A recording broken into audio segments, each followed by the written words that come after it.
Good morning সবাইকে। আজকের ক্লাসে সাজেশন দিচ্ছি তোমাদের এই বছরের জন্য। প্রথম ক্লাসটাতে দেখো আমি যে প্রশ্নগুলো দেব সেগুলো 2 মার্কের প্রশ্ন, মানে প্রত্যেকটা প্রশ্নের জন্য 2 করে মার্কস থাকবে।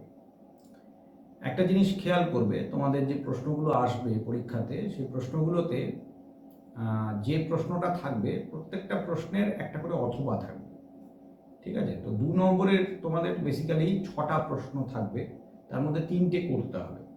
তার মানে প্রত্যেকটা ডেটা স্ট্রাকচারের 2টো প্রশ্ন থাকবে, যে কোনো একটা করতে হবে।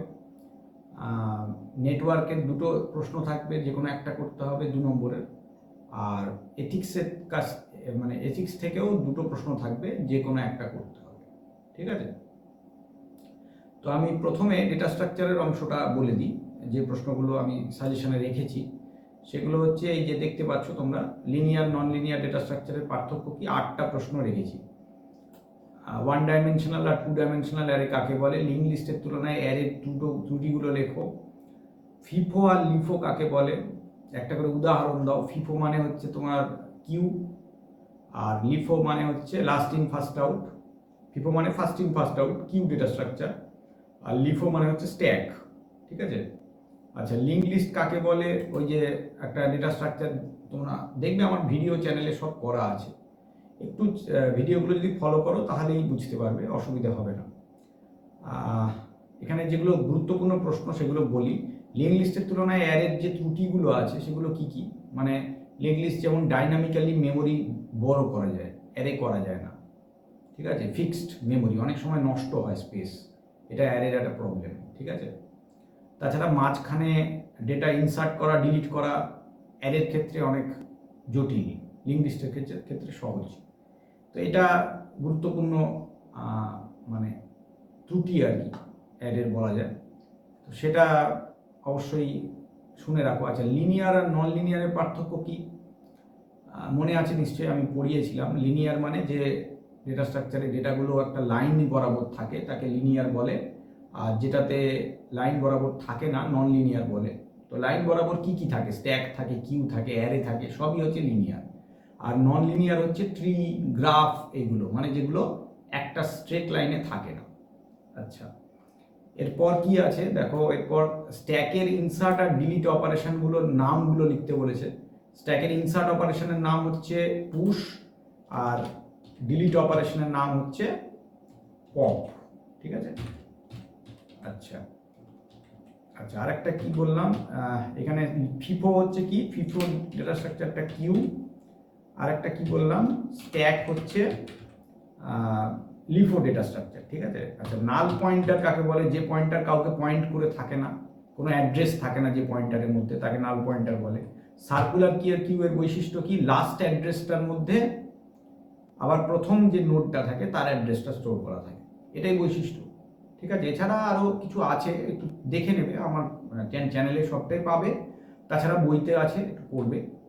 আচ্ছা, এই 8টা প্রশ্ন রেখেছি আমি ডেটা স্ট্রাকচার থেকে। আচ্ছা, নেটওয়ার্ক থেকে রেখেছি কটা প্রশ্ন, ওই 9-10টা হবে এই কটা। আচ্ছা, প্রথম প্রশ্নটা আছে হচ্ছে রিং টোপোলজি কাকে বলে। নেটওয়ার্ক টোপোলজিগুলো পড়বে, পেয়ে যাবে, খুব সহজ, রিংয়ের মতো থাকে পরপর কম্পিউটারগুলো, দেখে নেবে। অ্যানালগ আর ডিজিটাল সিগন্যালের পার্থক্য কি, হাফ ডুপ্লেক্স ফুল ডুপ্লেক্স কমিউনিকেশনের পার্থক্য কি, এক্সাম্পল দাও। যেমন হাফ ডুপ্লেক্স হচ্ছে কি, ওয়াকি টকি, এক্সাম্পলটা লিখে দিই যেগুলো সহজ, ওয়াকি টকি। আর ফুল ডুপ্লেক্সের উদাহরণটা কি, মোবাইল ফোন,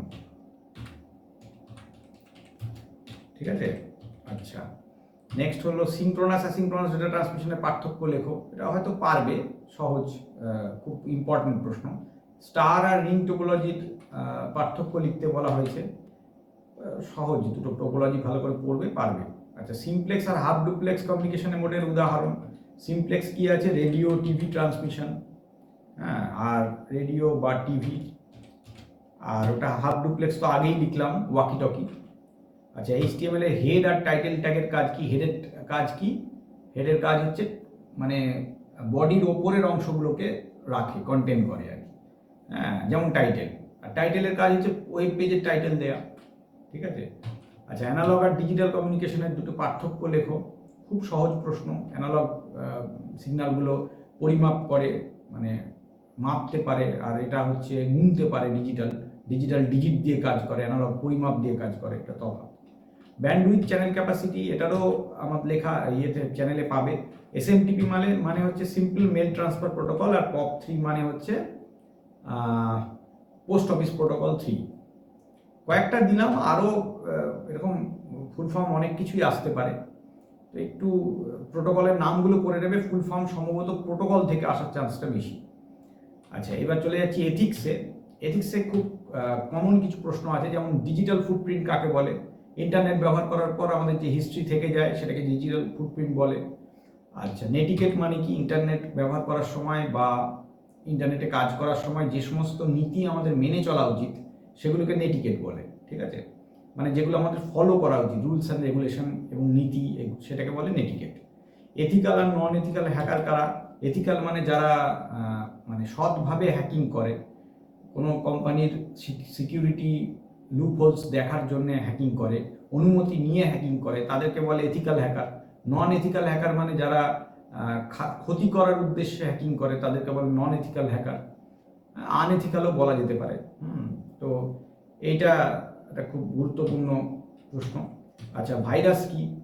ভাইরাস হচ্ছে ভাইটাল ইনফরমেশন রিসোর্সেস আন্ডার সিজ, মানে কম্পিউটারের মধ্যে একটা ক্ষতিকর ফাইল ঢুকে যাওয়ার পর ছদ্মবেশে ঢোকে অন্য সাধারণ ফাইলের মতো এবং পরবর্তীকালে ক্ষতি করতে থাকে। ট্রেডমার্ক কাকে বলে? ব্যবসায়িক বিভিন্ন প্রতিষ্ঠানের চিহ্ন থাকে, স্লোগান থাকে, সেগুলোকে ট্রেডমার্ক বলে। এগুলো সব আমার চ্যানেলে করা আছে, একটু যদি ফলো করো বা খুঁজে নাও ভালো হয়, নাহলে বই থেকে একটু পড়তে হবে। অ্যাডওয়্যার কাকে বলে? আমরা ইন্টারনেট খুললে যে সমস্ত পেজে ক্লিক করি, যে সমস্ত অ্যাড আসে, সেগুলোকে অ্যাডওয়্যার বলে। অ্যাডওয়্যার ভালো হয়, খারাপও হয়, টাইপও আছে আর কি। তো ভালো বলতে যেটা হয়, সেটা পার্সোনাল ইনফরমেশন গ্যাদার করে, সেটাকেও খুব ভালো বলবো না, কিন্তু ক্ষতি করে না। আর ক্ষতিকারক অ্যাডওয়্যারও হয়। আর ফিশিং কাকে বলে? ফিশিং মানে জাল করা, মানে মাছ জালে তোলা, মানে লটারি জিতেছেন বললো বা এই টাইপের কিছু করে একটা লিঙ্ক দিল, সেখানে আমরা ক্লিক করলাম, তারপর ব্যাংক থেকে টাকা চলে গেল, ওটাকে ফিশিং বলে। আর বিভিন্ন প্রকার ওপেন সোর্স লাইসেন্সের নামগুলো লেখো। মেনলি তিনটে আছে, একটা CCL আছে, ফুল ফর্মগুলো পড়ে নেবে, বইতে পাবে, আমার চ্যানেলেও পাবে। GPL আছে, আর অ্যাপাচি আছে। এই তিন ধরনের লাইসেন্স হয়। CCL হচ্ছে ক্রিয়েটিভ কমন লাইসেন্স, ওটা হচ্ছে জেনারেল পাবলিক লাইসেন্স, আর ওটা হচ্ছে অ্যাপাচি লাইসেন্স। এছাড়া আরও লাইসেন্স আছে, সেগুলো তোমাদের যা সিলেবাস কম্পিউটার অ্যাপ্লিকেশনে, সেই সিলেবাস অনুযায়ী এই তিনটে লাইসেন্স ভালো করে জানলেই হবে। ঠিক আছে, তো এই কটা হলো আমার 2 নম্বরের প্রশ্ন। এরপর যে বাকি যে প্রশ্ন আছে 3 নম্বরের এবং 5 নম্বরের, সেই প্রশ্নগুলোর জন্য আমি আলাদা ভিডিও তৈরি করছি। তবে তোমাদেরকে বলে দিই, সাজেশন জিনিসটা তো অ্যাকচুয়ালি ভালো নয়, কারণ হলো যে সাজেস্টিভ পড়াটা ঠিক নয়, আমাদের উচিত সবটাই পড়া। তবু আমি সাজেশন দিচ্ছি, যাদের প্রিপারেশন অত ভালো না তাদের জন্য দিচ্ছি। আর আরেকটা কথা বলে দিই যে সাজেশনের মধ্যে কিন্তু 3 ধরনের প্রশ্নই থাকবে, মানে 2 নম্বর, 3 নম্বর, 5 নম্বর, তিনটেই থাকবে। এবার কিছু প্রশ্ন 2-এর প্রশ্ন 3-এ যেতে পারে, 3-এর প্রশ্ন 2-এ আসতে পারে, বা 5-এর যেতে পারে, একটু এদিক ওদিক হতে পারে। তোমরা যদি সব কটা প্রশ্ন পড়ো, আশা করছি কমন পাবে। ঠিক আছে, তো যে কটা ক্লাস করাচ্ছি সাজেশনের জন্য চেষ্টা করো ফলো করতে। আর আমি নতুন করে কিছু পড়ানোর ভিডিও এই মুহূর্তে দিচ্ছি না, কারণ মোটামুটি আমাদের সিলেবাস শেষ হয়ে গেছে। তো ক্লাস ফলো করলে নিশ্চয়ই ভালো লাগবে, সাজেশনগুলো ফলো করো, নিশ্চয়ই ভালো লাগবে। থ্যাংক ইউ সকলকে। প্রত্যেকটা ক্লাস অ্যাটেন্ড করলে ভালো লাগবে, এবং যেগুলো ডাউট আছে এই আমার চ্যানেলে করা আছে, পারলে একটু দেখে নেবে। থ্যাংক ইউ সকল।